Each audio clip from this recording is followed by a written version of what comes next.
আমাদের পূর্ব পর্ব শেষ হলো। এইবার আমরা যা শিখেছি তার অনুশীলন করতে হবে।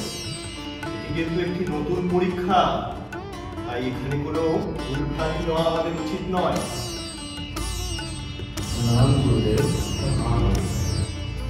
সর্বদা দয়ালু হও। বলো বলো তোমাদের এখানে আগমনের উদ্দেশ্য কি? গুরুদেব, আপনি আপনি নাট্যশাস্ত্র লেখার পর আমাদের মনে অনেক প্রশ্নের উদয় হয়েছে। আমরা সেই প্রশ্নের উত্তরের সন্ধানে আপনার কাছে এসেছি গুরুদেব। বলো, বিনা দ্বিধায় তোমাদের মনে উদয় হওয়া প্রশ্নগুলি আমার কাছে উত্থাপন করো। গুরুদেব, নাট্যশাস্ত্রের উদ্ভব কিভাবে হলো, আর এই নাট্যশাস্ত্রের উদ্দেশ্যই বা তুমি খুব ভালো প্রশ্ন করেছো। এই প্রশ্নটি কেবল নাটকের জন্য নয়, এ আমাদের জীবনের সঙ্গেও যুক্ত। ত্রেতা যুগের পর থেকেই মানুষের মধ্যে লোভ বড় প্রকট হয়ে ওঠে। পাপ ও সংঘাতের দিকে এগিয়ে যাওয়ার প্রবণতা দেখা দেয়।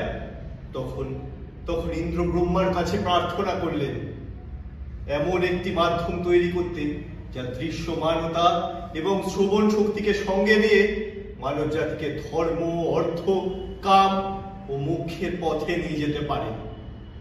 ইন্দ্রের অনুরোধে ব্রহ্মা তৈরি করলেন নাট্যবেদ, যার প্রায়োগিক দিক হলো এই নাট্যশাস্ত্র।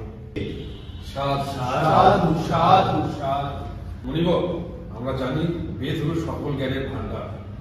জগতের সকল রহস্যই তো বেদে লুকিয়ে আছে। সুতরাং বেদগুলি তো আমাদের জন্য যথেষ্ট ছিল। তবে কেন এই নতুন বেদ সৃষ্টি হলো? নতুন বেদ সৃষ্টি করা হলো কারণ সমস্ত মানুষকে সবকিছু সহজে বোঝাবার ব্যবস্থা করতে হবে। মনে রাখতে হবে, একমাত্র নাটকের মাধ্যমেই আমরা সাধারণ মানুষকে শিক্ষা দিতে পারি এবং এই ধর্মের পথে এগিয়ে নিয়ে যেতে পারি। তাই এই শুভ উদ্দেশ্য অর্জন করার জন্যই স্বয়ং ব্রহ্মা 4টি বেদ রচনা করেন এবং নাট্যবেদও রচনা করেন। গুরুদেব, এই 4টি বেদের তত্ত্ব এবং উপাদানগুলি একসাথে জুড়ে কি করে একটি নাট্যবেদ রচিত হলো, যদি একটু আলোকপাত করেন।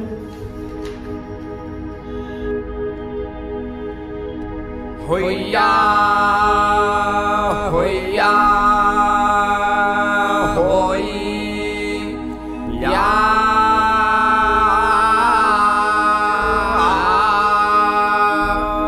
পিবা মৎস্বাহা। এই যে গানটি শুনলে তোমরা, এটি সামবেদের গান। নাটকে গান এলো সামবেদের থেকে, ঋগ্বেদ থেকে পাঠ এবং যজুর্বেদ থেকে এলো অভিনয়, অথর্ববেদ থেকে এলো রস, আর এইভাবে 4টি বেদ থেকে তৈরি হলো নাট্যশাস্ত্র। গুরুদেব, আরেকটি প্রশ্ন ছিল, এই নাট্যশাস্ত্র কিংবা নাটক এটি কি শুধু দেবতাদের জন্য তৈরি হয়েছিল? না, তা ঠিক নয়। রাক্ষসরাও ব্রহ্মার প্রতি এই একই সন্দেহ প্রকাশ করেছিল। দেবতা, দানব, মানুষ, যক্ষ সকলেই নাটক করতে পারে। নাটকের মধ্যে সমস্ত আচার দেখানো হয়েছে। এই প্রস্তটি 3টি পৃথিবীর বর্ণনা দেয়।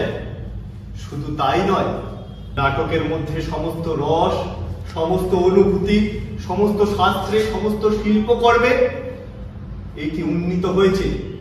এমন কোনো জ্ঞান নেই, এমন কোনো ক্রীড়া নেই যা মানুষকে নাটকের মাধ্যমে দেখানো যায় না।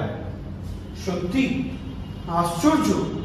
পুরো সৃষ্টি, লৌকিক অলৌকিক সব শিল্প এই শিল্পের মধ্যে।